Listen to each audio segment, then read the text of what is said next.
The sound of pages turning means it's time for another episode from the Meredith Library Podcast Studio, bringing you the library's latest news, information, and fun. Good afternoon, Matthew. Good afternoon, Anna. Good afternoon, everyone, and welcome to episode 27 of Check It Out at the Meredith Library Podcast Studio. Today, Matthew is going to be telling us about the winter reading adult program that he has designed, conceptualized. It is in full swing as of today, January 14th. Matthew, I'm handing it over to you. What do we got? Well, we know that people are really excited, of course, to find out what this year's adult winter reading program is all about. And we should mention, too, before I get into that, we'll just say that the teens have their own program and the children have their own program.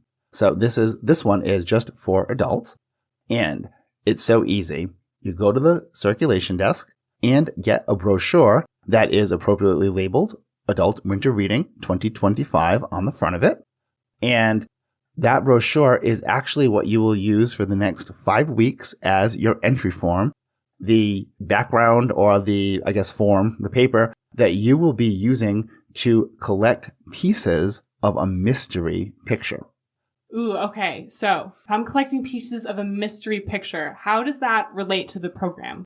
So every time someone comes to the circulation desk, they can check out items like DVDs or books or audiobooks, for example. Anything that we normally check out from the library qualifies as a checkout to get a piece of the picture. However, really important, it's one piece of the picture per day per person. So coming up to the desk 10 times will not get you 10 pieces of the mystery picture. It's just once per day.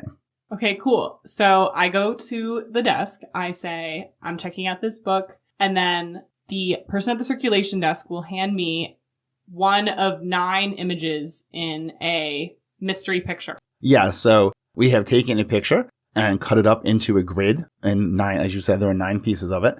And it is random. So you would get any random piece. You know, people might remember things like the old McDonald's way they used to do that, and they would collect the pieces of the Monopoly board, for example.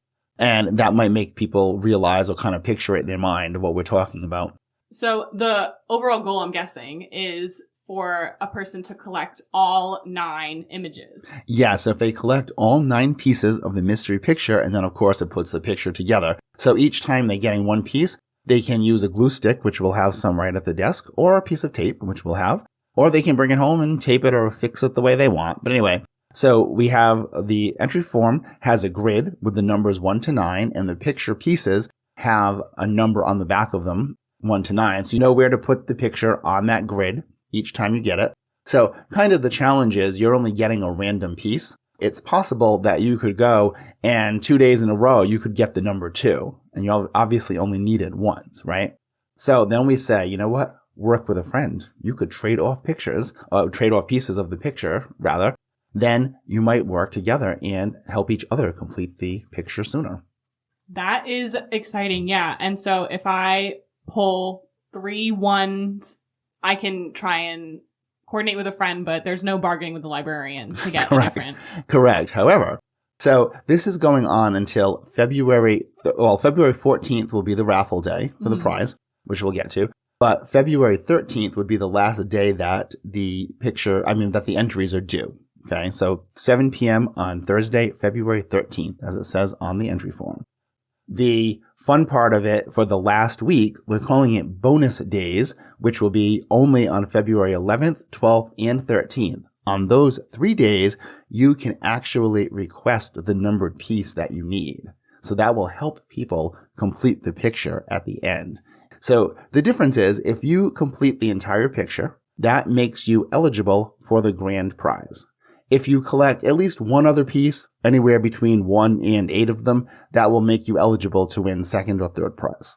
Okay, cool. So I don't have to completely finish the image in order to participate and possibly win something. Correct. But the grand prize is the biggest prize that we have. Yes, that's correct. So people who have participated in our other programs over time will be very familiar with the idea that we have a raffle basket with all kinds of reading-related goodies or reading-related swag, as it is. Well, I love that. And that sounds very easy. And it's very compact. It all is just on this one flyer, right? So if you glue your images immediately or tape them down, then you don't lose them. It's all there. And that's what you hand in, right? Correct. On that same piece of paper, which is just one piece of paper folded over, there's a spot for the name and the phone number. So that will actually be your ultimate entry form as well. So you're keeping that with you for the month. Or until you fill it completely, then you can turn it in, obviously. Yeah, I probably keep it in your car, right? And just bring it into the library every time you want to come and check out a different item. Yeah, could even use it as a bookmark. Yeah, that's a good idea. All right, well, I'm excited to get this winter program kicked off. And thank you for coming on the show that you're always on and telling me about it. Absolutely. And we will look forward to seeing everyone at the circulation desk taking out all their great winter reading material. All right, we'll talk to y'all next episode. Bye, everyone. Bye. Sounds like we're at the end of another chapter. Podcast music titled Daytime TV Theme by Kevin MacLeod of Incompetech.com. Licensed under Creative Commons by Attribution 4.0. Podcast copyright 2024. Meredith Library Podcast Studio.